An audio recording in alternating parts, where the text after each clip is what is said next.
30 दिसंबर 1971 की शाम थी। शाम को करीब 6 बजे थे और चारों ओर अंधेरा छा गया था। भारत के ज्यादातर शहरों में हवाई हमले की आशंका थी और इसलिए सरकार के द्वारा चेतावनियां दी जा रही थी कि पालिकाएं स्ट्रीट्स की बत्ती ना जलाए और जन समुदाय अपने घरों की बत्तियां बुझाकर अपने घरों में ही रहे।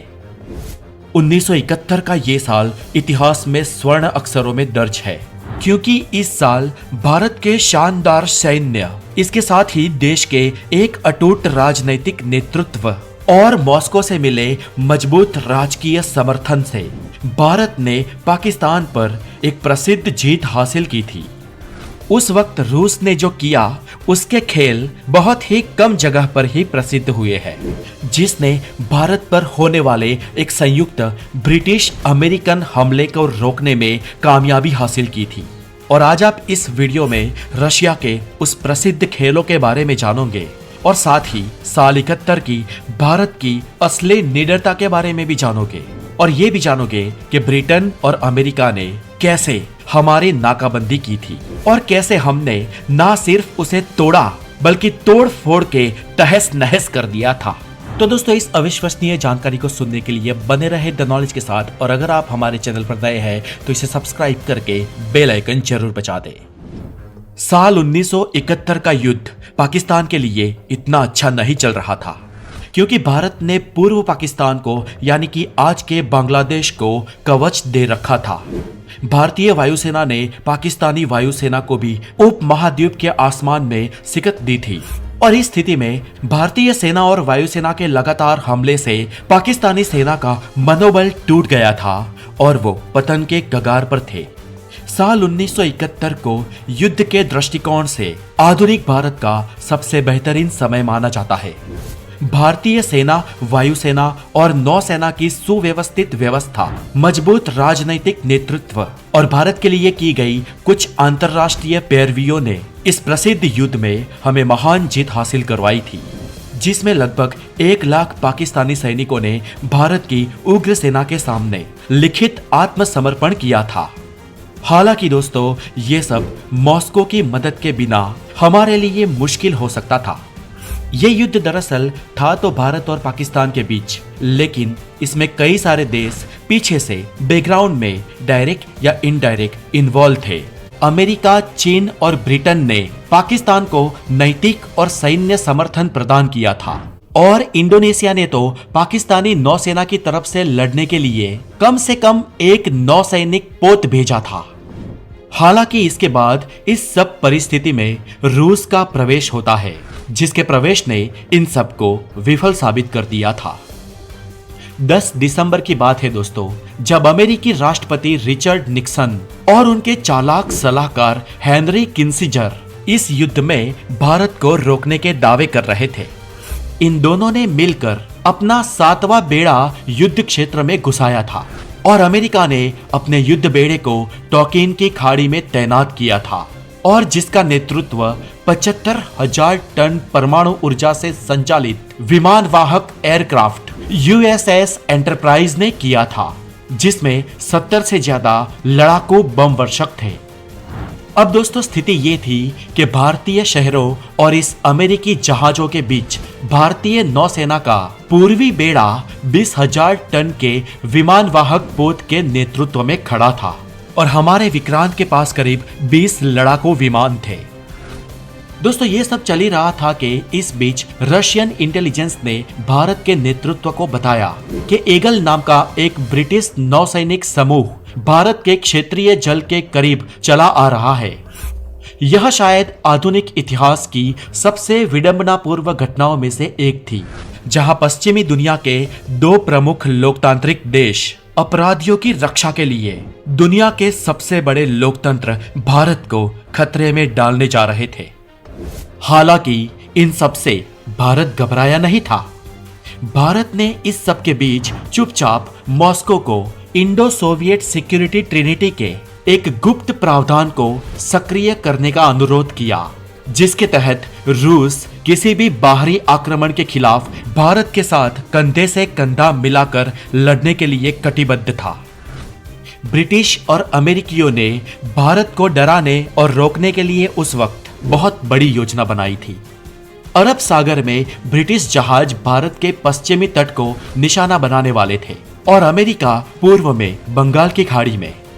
इस दो तरफे ब्रिटिश अमेरिकी खतरे का मुकाबला करने के लिए रूस ने 13 दिसंबर को व्लादिवोस्तोक से 10वें ऑपरेटिव बैटल ग्रुप के कमांडर एडमिरल व्लादिमीर क्रुग्याकोव की समग्र कमान के तहत परमाणु ताकतों से लैस नावों का पूरा बेड़ा भेजा।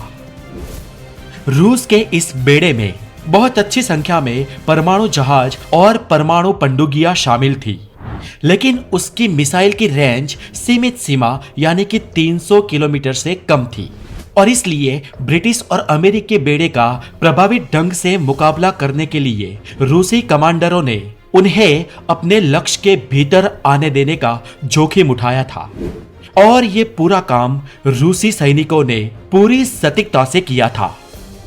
दोस्तों यहाँ पर आपको एक बात बता दूं कि अपनी रिटायरमेंट के बाद एक रूसी टीवी कार्यक्रम के इंटरव्यू में एडमिरल व्लादिमीर ने यह बताया कि उन्होंने 1970 से 1975 तक प्रशांत बेड़े की कमान संभाली हुई थी और उन्होंने ये भी बताया कि मॉस्को ने रूसी जहाजों को भारतीय जमीन और भारतीय सैन्य के करीब जाने से अमेरिकी और ब्रिटिशरों को किसी भी हालात में रोकने का पूरा फरमान, पूरा हुक्म दे रखा था।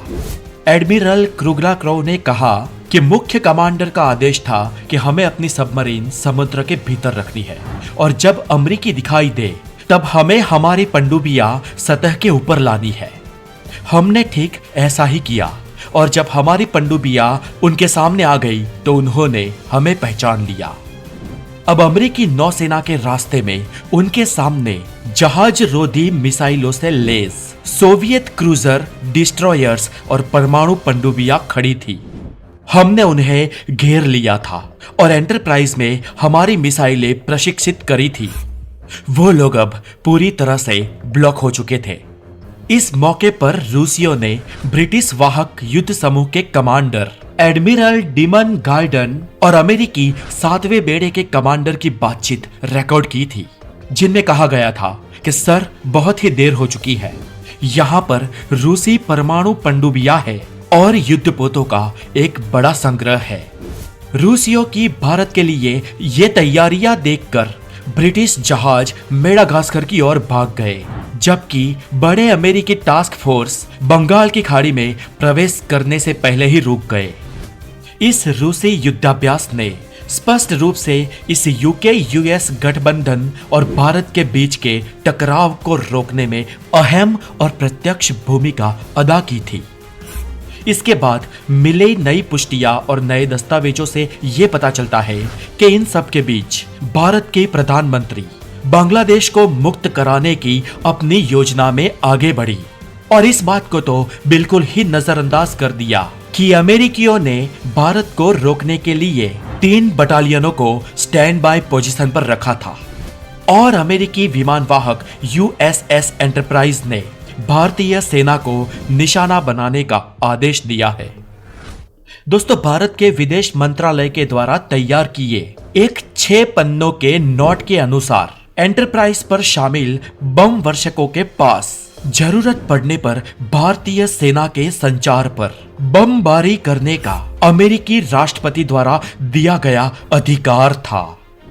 दोस्तों, इस पूरी परिस्थिति में वॉशिंगटन के उकसाने से और मदद के लिए हताश पाकिस्तान की पुकार के बावजूद भी इस पूरे मैटर में चीनियों ने कुछ नहीं किया।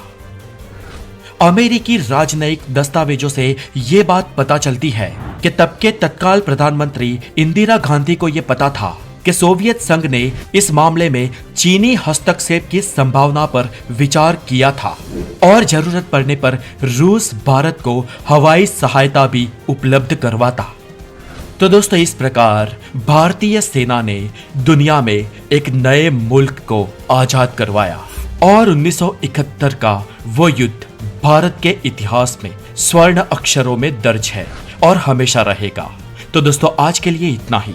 ये वीडियो आपको कैसा लगा हमें कमेंट करके जरूर बताएं और ऐसी ही अलग, अटूट अविश्वसनीय जानकारी के लिए हमें स्पॉटिफाई पर भी जरूर फॉलो करें, जिसका लिंक नीचे डिस्क्रिप्शन में दिया गया है। अपना बहुत सारा ध्यान रखें। Have a good day, take care.